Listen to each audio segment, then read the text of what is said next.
বাসায় যাই গে একটু পরে তোর মামার সাথে কথা কই, মার সাথে কথা কই গে আমার।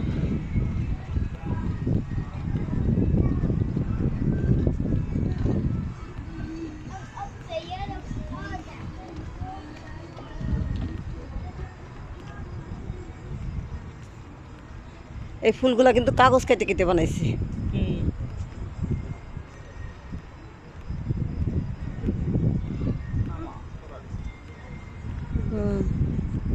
বাথরুম আছে, নামাজের জায়গা আছে। এটা মহিলাদের জন্য খালি, ওটা মহিলা, এটা পুরুষ মনে হয়। এটার ভিতরে বাঙালি আছে।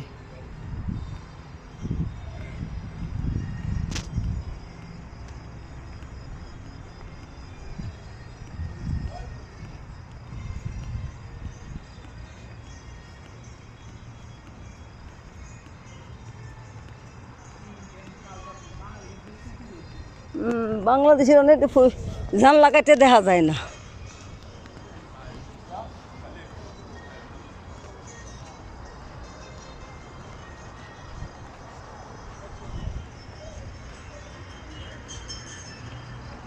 চল চল, এটা কোন দেশে লাগাইছে নে?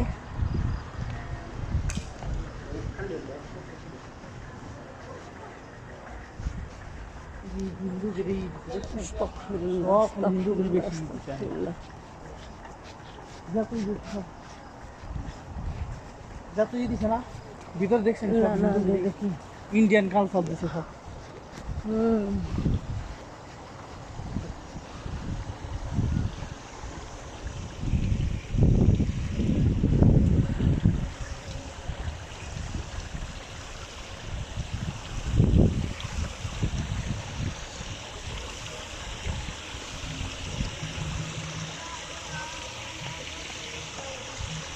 কেমন ফাঁকা ফাঁকা লাগতেছে, যে আমার মারে দেখবো না। সত্যি কথা মাহি, অনেক খারাপ লাগতেছে, বিশ্বাস কর।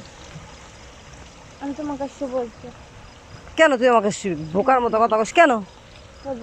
হ্যাঁ, তোমার কাছে এত কথা কস না তো।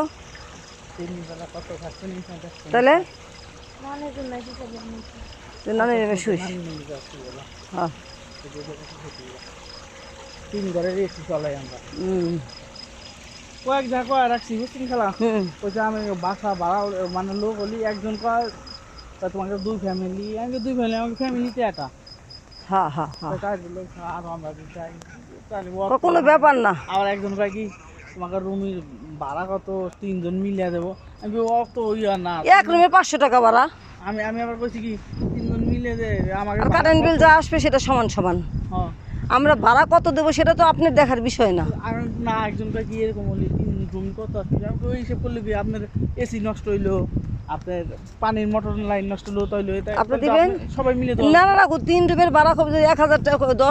এটা নিচে হলো গিয়া 11,000 রিয়াল দিয়া, 11,000 রিয়াল দিয়ে নিছি।